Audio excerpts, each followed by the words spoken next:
Hi everyone. Hello Nigerians. My name is Yeye Mojisola Oshewa. I live in Paris. Please share this video as much as you can. Information has reached me, Tinubu, that you are in France. I beg everyone, please share this video as much as you can and start tagging UN. Start writing UN. We need you. UN, we need your help. Tinubu, listen and listen good. If there's anyone that welcome you in Paris, they just want to waste you. Paris will never accept you.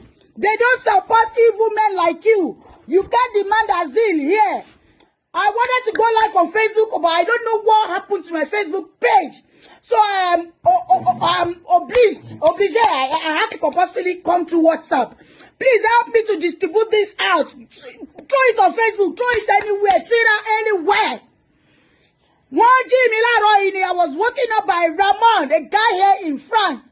Over 5 people has already called me this morning. There's one Auntie Atila, she lives in Rouen too. She was crying while calling me. There are people from London. Sheikh Makinde, he called me again. From London, many people, they have thrown many videos. People need my voice, and I'm going to leave it. Baba Tinubu, you are gone. Oh, Leniya Baya. Nítorí pé Tinubu have been shown into a stake. Any call of my power, Nigerian youth, I was crying yesterday. Mo lọ ṣe shower ni mo di ọkọ mi sọ pé wọ́n pa Eniola Badmus aso mo lobo oku. I was just crying. Ọmọ Igbo gun da. Ni jere tọmọtọmọ Tinubu. Ọlọ́run gbọ́. Àtàlálẹ́ àtọlọ́sọ àtọnírọ̀lẹ́ àtọlóru. Wọn ò ní jẹ́ kẹ́ ṣoríire láyé tọmọtọmọ. Àfọmọ yìí tó sọ pé ó ń mú nọ́mbà yìí sílẹ̀ yẹn. Ọlọ́run ló mọ̀ kó tẹ́ fojú ọmọ yẹn náà rí nínú ilé tọmọ yẹn fi kó bá yín. Ọlọ́run mọ̀ ojú ń tẹ́ fojú ọmọ yẹn rí tó fi kó bá yín kí ló dé ṣe fẹ́ dọlọ́wọ̀n ọba ní ẹgbẹ́ Ṣadé mélòó lọ́jọ́ orí Ṣadé ẹni kó máa jẹ̀yà lọ́jà. Ṣóhun nìkan ní àwọn ẹgbẹ́ Màámi Àbíbátù wà ń bẹ̀ fi wọ́n jẹ̀yà lọ́jà ẹni kó mọ̀ yẹn lọ máa jẹ̀yà lọ́jà. Ẹ̀yin tàtàtàtà tó gèètì ṣé Lagos State níbi tó gèètì ni. Nítorí pé ilẹ̀ fi Saheed sórí oyè ọba Saheed Elégùṣì ẹbẹ̀ sí pé lórúkọ ẹ ti gùn agáragàrà jù ẹ tójú ilẹ̀ mọ́lẹ̀ ẹ dóde èlé kí ọ̀ni kí ló dé kí ló ṣe yìí kí ni pọ́blẹ́mù yìí gbogbo wèrè tó wà lórí brain yìí egbò òṣìtẹ́mu tó da brain yìí rú yẹn ìsí ilẹ̀ máa get well France tẹ́wọ́ yóò lè gba ẹni àti yín kẹlọ kọ́lẹ̀ gàrá ni èmi báyìí ni màá kó bá yín France government don't accept Gazili. Bola Tinubu, il faut pas accepter son asile. Il est mauvais, il est tueur. Apààyàn ni yín wọ́n ní accept asile yìí. Ibi tẹ́wá ìgọ̀gọ̀gọ̀gọ̀ ó máa látọ̀ máa níyọ̀. Ó máa lọ́rọ̀ ló máa bá yín fi máa gí sí. Ibi tẹ́wá yìí kò ní rọgbọ fẹ́mi àti yín. Ẹ ṣẹ̀ṣẹ̀ bẹ̀rẹ̀ ní o. Ilé ọ̀gbà báyìí ọ̀nà ọ̀gbà ló ń ṣa ewé ara àgbà. Àṣìlọ àṣìbọ̀ báyìí òun ní ilẹ̀kùn àgọ́rọ́dì. Bẹ́ẹ̀ ṣe jẹ́ kí n lójú oorun látàná yẹn tí mo sunkún títí àwọn ọmọ mi wà traumatized báwọn ọmọ yóò ṣe ní ìfọ̀kànbalẹ̀ tọ́ọ̀ ní lójú oorun nìyẹn ẹkún náà máa sun àtàárọ̀ yín àtọ̀sán yín àti ìrọ̀lẹ́ yín àtàlẹ́ yín ní ìfọ̀kànbalẹ̀ lórúkọ Jésù gbogbo ń tẹ́wá sí àárọ̀ ọjọ́ àti ọ̀sán àti ìrọ̀lẹ́ àtàlẹ́ yín kójọ lójú yín báyìí náà ló máa run o Sanwó-Olú ìwọ káre ń tiẹ̀ sórí bó ti kó bá yá ẹ̀ wọ́n náà ti lọ sùn lé ìyá ẹ̀ ẹ̀yin yóò tẹ́ gbọ́dọ̀ stop ẹ ò gbọ́dọ̀ stop. It's a pity that I'm not in Nigeria. Ìjà yìí ṣẹ̀ṣẹ̀ bẹ̀rẹ̀ ni o. Please tag everybody. Ṣé rí pé mo sì sọ few weeks ago nígbà 1st October wípé need bọ̀dá Sunday Igboho sẹ́ need Ààrẹ Ọ̀nà Kakanfò ẹyẹ pè wọ́n Aláàfin ti jáde kàkà kí bá mi Aláàfin jáde ọ̀rọ̀ Bádírá náà sọ kiri láìpẹ́ yìí few months ago wọ́n lọ rú Bádírá sá lọ ìyàwó bí méjì fẹ́rẹ́gẹ kí ló kọ́ wa pẹ̀lú gbogbo yẹn ṣọ́tọ́ sì ṣọ́ka lójú yín wọ́n ti lọ gbọ́ pa àṣẹ ọba of Lagos wọ́n bọ̀ wá kó ti yín náà báyìí ọ̀ní ṣébi ò sọ fún yín kàkà kẹ́yìn náà dá sí kàkà kẹ́ fi voice yín kún kàkà kẹ́ ẹ̀bẹ̀ àwọn ọmọ yín bẹ́ẹ̀ ṣe jọ Olúgbò lọ lẹ́ máa sọ káàkiri báyìí Olúgbò kò yẹ yín náà lẹ nítorí ẹni lè ṣe gbàgbọ́ yín ìjà ṣẹ̀ṣẹ̀ bẹ̀rẹ̀ ní o tí pààyàn tó ṣe rí pójú ojú tì yín àbí kò tì yín ṣé ojú tì yín àbí kò tì bọ́n yín àwọn ọmọ tẹ́ ń pa wọn lọ àwọn ọmọ tẹ́ ń pa wọn kúrò wọ́n ṣe sit down we will not go ṣọ́tánìsì ṣé wọn tún ti jí wọn tún ti bẹ̀rẹ̀ president yìí tẹ́ mọ̀ pé ó ní ìṣòro etí ìsí ilé tí yẹ ṣẹ̀ṣẹ̀ máa gbádùn ìsí ní igi wèrè tó ti gbé tí ẹ̀ láti ọ̀run wá sóbì ní fóun lágídí ni ṣọ́tán wọ́n ti dìde nìyẹn they have started the youth have started and they will never stop nǹkan tó ṣẹlẹ̀ gangan tó ń ṣe ní gbogbo àwọn Ivory Coast tó ń ṣe ní Iran tó ń ṣe ní every other country Nigeria is already fucked up ṣọ́tán nìsín àìmọye ibi tó ti sun lẹ́kọ̀ọ́ wọ́n ti sun banks, wọ́n ti sun toll gate. Kí lè fi toll gate ṣe Tinubu? Lagos to Lagos. Àbí kí ni àjà? Lagos to Lagos. I grew up in Lagos, so like I used to say, kí lè ṣe toll gate fún. Pẹ̀lú ẹ̀ ló yá àwọn Yorùbá bọ̀, wọ́n fi ilẹ̀ sí tara yìí ni. Wọ́n fi ilẹ̀ sí tara yìí ni. Ipò kẹ́ mọ́ wọ́rì. Gbogbo ẹ̀ náà ló tá wọn lọ́rùn. Àṣẹ̀yìnwá àṣẹ̀yìnbọ̀ kò tẹ́ yín lọ́rùn.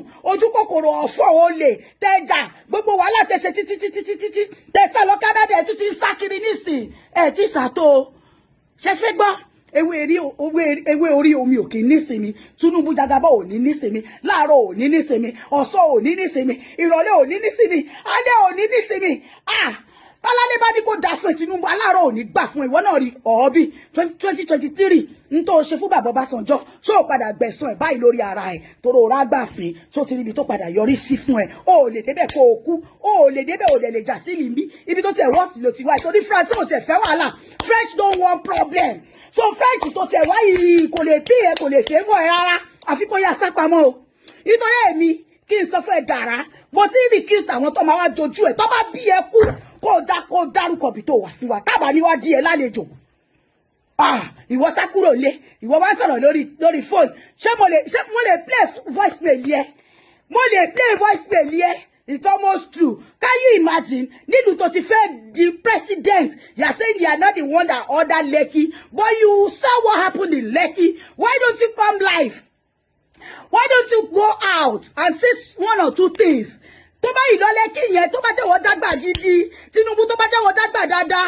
tó bá ìlọ Lẹ́kì yẹn bẹ́yìn ọmọ mi mo ti dé ó dá yẹ ẹ̀ṣẹ̀ mi bó bá ṣe wò yín àníkẹ́yẹ jáwọn mo ti gbọ́ máa bá yín dá sí a máa tún ṣe gbogbo ń tẹ̀ ń sọ náà láti gbọ́ a máa tún tò ṣótọ́ ẹ̀yìn ìbọn pa ọmọ ọlọ́mọ ẹ̀ ṣe fáyà bó ṣe fáyà ọmọ ọlọ́mọ ẹ̀ lọ́ máa fáyà yìí ẹ̀ wọ́n fáyà ẹ̀ràn ìdíràn ẹ̀ ṣé bó láwọn ọmọ tiẹ̀ ṣebí tó bá ti lọ wàá ṣàkó wọn lọ sọ́run ní jọ́kọ̀jọ́kọ̀ ṣebí o máa díjú ìtò òní làmọ́ ṣebí jọ́kọ̀jọ́kọ̀ o máa paná jẹnẹrétọ̀ yìí tó ń mí lára ẹ̀ yìí tí ò ní mímọ́ tó bá ti ń lọ báyìí kó yá káwọn ọmọ ẹ̀dá ní lọ ni o kó o káwọn ọmọ ẹ̀dá ní lọ ọ̀run ni nǹkan tó lè favour ẹ nìyẹn France tó wáyìí èèwọ̀ ni ṣé wọ́n ló ní kó lọ gbẹ́bọ sí French embassy ṣé wọ́n ló ní kó gbẹ́bọ lọ sí French embassy ìwọ ló gbẹ́bọ lọ French embassy ẹbọ ẹ ò lè fi kó lè gbà kò ní yẹ̀wò àtàwọn tó gbẹ́bọ lọ sí French embassy ọlọ́run gba ṣẹ̀ṣẹ̀ bẹ̀rẹ̀ ẹja ní o wí tẹ̀ṣẹ̀ lánàá yẹn ní ṣe bẹ́ẹ̀ mọ̀ UN come and help us French come and help us